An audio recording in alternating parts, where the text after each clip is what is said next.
Hi guys welcome back to our channel Jo designs. రెగ్యులర్గా వేసుకునే elbow hands puff sleeves కాకుండా కొంచెం ఇట్లా డిఫరెంట్గా ట్రై చేయండి.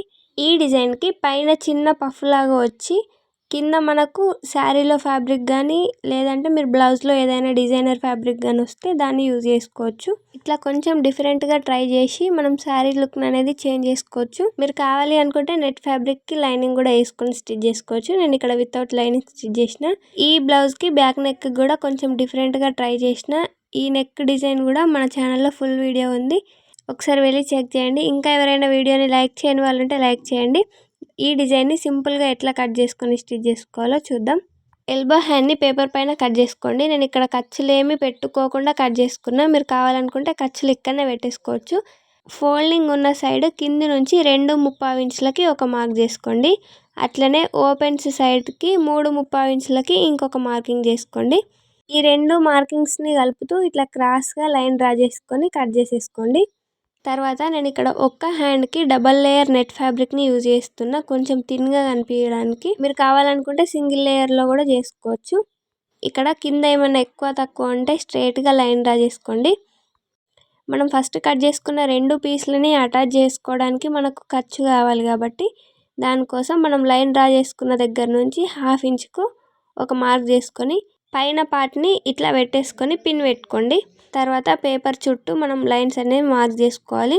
మనం కట్ చేసుకున్న రెండు పీసెస్ జాయింట్ కోసం మనకు ఖర్చు కావాలి కాబట్టి కిందికి ఒక 1/2 ఇంచ్ ఎక్స్ట్రా మార్క్ చేసుకోండి.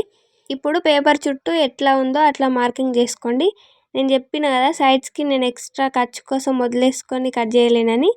ఇక్కడ 2 ఇంచులు ఖర్చు తీసుకున్న, ఆ ఖర్చుని ఇక్కడ మార్కింగ్ చేసుకొని కట్ చేసేసుకుంటున్నా. మీరు ఒకవేళ ముందే పేపర్కి ఖర్చులు మార్క్ చేసి కట్ చేసుకుంటే ఎట్లా ఉందో అట్లా మార్కింగ్ చేసుకోండి. పైన చిన్న పఫ్ రావాలి కాబట్టి 1.5 ఇంచులకి ఇట్లా మార్కింగ్ చేసుకొని హ్యాండ్ షేప్లో కలిపేసుకోండి. అంతే, చుట్టూ మనం ఎట్లయితే మార్కింగ్ చేసుకున్నామో అట్లా కట్ చేసేసుకోవడమే. సింపుల్గా ఉంటుంది ఫ్రెండ్స్. వీడియోని ఎక్కడ స్కిప్ చేయకుండా చూడండి, బిగినర్స్ కూడా ఈజీగా అర్థమైపోతుంది. ఇట్లా మొత్తం నీట్గా కట్ చేసుకున్న తర్వాత నేను ఇక్కడ ఒక్క హ్యాండ్కి డబల్ లేయర్ వేసుకుంటున్నా కాబట్టి ఇప్పట్లానే మళ్ళీ డబల్ ఫోల్డింగ్ చేసుకొని ఇంకొక హ్యాండ్కి కూడా కట్ చేసేసుకుంటున్నా. ఇట్లా మొత్తం కట్ చేసుకున్న తర్వాత మిడిల్ పాయింట్ దగ్గర ఒక టక్స్, హ్యాండ్ జాయింట్ దగ్గర ఒక టక్స్ ఇచ్చుకోండి. ఇక్కడ మనకు 4 పీస్లు అయితే రెడీ అయిపోద్ది. ఇప్పుడు కింది పార్ట్ని ఎట్లా కట్ చేసుకోవాలో చూద్దాం. మీరు కింద ఏ ఫ్యాబ్రిక్తోని డిజైన్ చేయాలనుకుంటున్నారో ఆ ఫ్యాబ్రిక్ని ఇట్లా 4 ఫోల్డింగ్స్ చేసుకొని మనకి ఇంకో సెకండ్ పీస్ ఉంది కదా కట్ చేసుకుంది, దానికి పైన కింద 1/2 ఇంచ్ ఎక్స్ట్రా ఖర్చు ఉంచుకొని కట్ చేసేసుకోండి. నాకు ఇక్కడ సైడ్కి కూడా 2 ఇంచెస్ ఖర్చు కావాలి కాబట్టి సైడ్కి కూడా ఎక్స్ట్రా ఉంచుకొని కట్ చేసేసుకుంటున్నా. ఇక్కడ నేను కింది ఫ్యాబ్రిక్కి లైనింగ్ అనేది వేసుకుంటున్నా కాబట్టి సేమ్ ఇదే విధంగా 2 లైనింగ్ పీస్లను కూడా కట్ చేసేసుకోవాలి. ఆ తర్వాత main fabric right side lining ఫ్యాబ్రిక్ని పెట్టేసుకొని మనం ఇంతకుముందు 1/2 ఇంచ్ డిస్టెన్స్ తీసుకున్నాం కదా, అదే 1/2 ఇంచ్ ఖర్చుతోని స్టిచ్ చేసుకుంటూ రండి.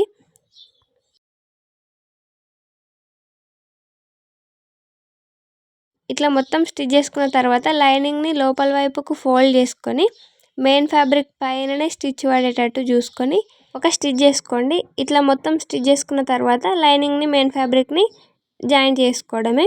ఎక్స్ట్రాస్ ఏమైనా వస్తే నీట్గా కట్ చేసేసుకోండి. సేమ్ ఇదే విధంగా 2 పీస్లను కూడా జాయింట్ చేసుకొని పెట్టేసుకోండి. ఇప్పుడు ఒకదానిపైన ఒకటి ఆపోజిట్ డైరెక్షన్లో పెట్టేసుకొని చూసుకోండి మనకు కరెక్ట్గా ఖర్చు కోసం ఉందా లేదా 1/2 ఇంచ్ అని. మనం ఫస్ట్ పేపర్ కట్ చేసుకున్నాం కదా, ఆ పేపర్ని పెట్టేసుకొని చూసుకోండి. నాకు ఇక్కడ కరెక్ట్గా సరిపోయింది. ఇప్పుడు పైన పార్ట్ని స్టిచ్చింగ్ చేసుకుందాం. నేను ఇక్కడ డబల్ లేయర్ నెట్ని యూజ్ చేస్తున్నా కాబట్టి 2 లేయర్స్ నెట్ ఫ్యాబ్రిక్ని పెట్టేసుకొని పైన చిన్నగా ఒక 3-4 ఫ్రిల్స్ వచ్చేటట్టు చూసుకొని పెట్టుకోండి. ఎక్కువ పెట్టుకోకండి, ఈ లుక్ అంత బాగోదు. 3-4 అట్లా పెట్టుకోండి. తర్వాత మనం ఇంతకుముందు స్టిచ్ చేసుకున్న కింది పార్ట్ ఉందిగా, దీన్ని 2 మిడిల్ పాయింట్స్ ఒక దగ్గర వచ్చేటట్టు చూసుకొని పెట్టేసుకొని జాయింట్ చేసుకోవడమే. ఇట్లా జాయింట్ చేసుకునేటప్పుడు మిడిల్ పాయింట్ దగ్గర నుంచి జాయింట్ చేసుకోండి. మీకు డిజైన్ లుక్ అనేది పర్ఫెక్ట్గా ఉంటుంది.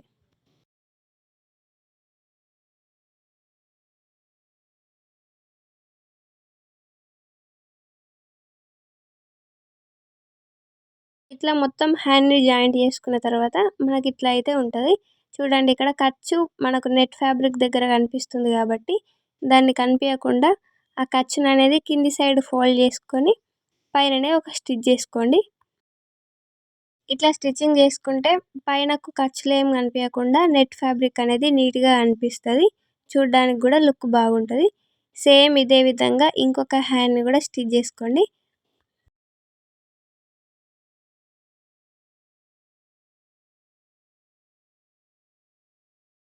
ఇప్పుడు రెండింటిని ఒకదానిపైన ఒకటి ఆపోజిట్ వేలో పెట్టేసుకొని ఒక సైడ్కి లోతు తీసుకోండి.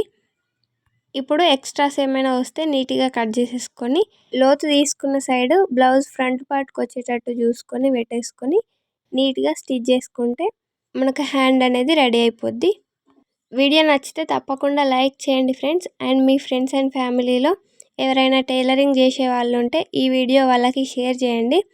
అండ్ ఈ డిజైన్ ఎట్లా ఉందో కామెంట్ చేయండి. మీకు ఇంకేమైనా కొత్త డిజైన్స్ కావాలనుకుంటే కామెంట్ సెక్షన్లో డిజైన్ నేమ్ మెన్షన్ చేసి కామెంట్ చేయండి. ఖచ్చితంగా ఆ డిజైన్ని స్టిచ్ చేయడానికి ట్రై చేస్తా. ఫైనల్ లుక్ ఇట్లా ఉంది. ఎలా ఉందో కామెంట్ చేయండి. Thank you for watching guys.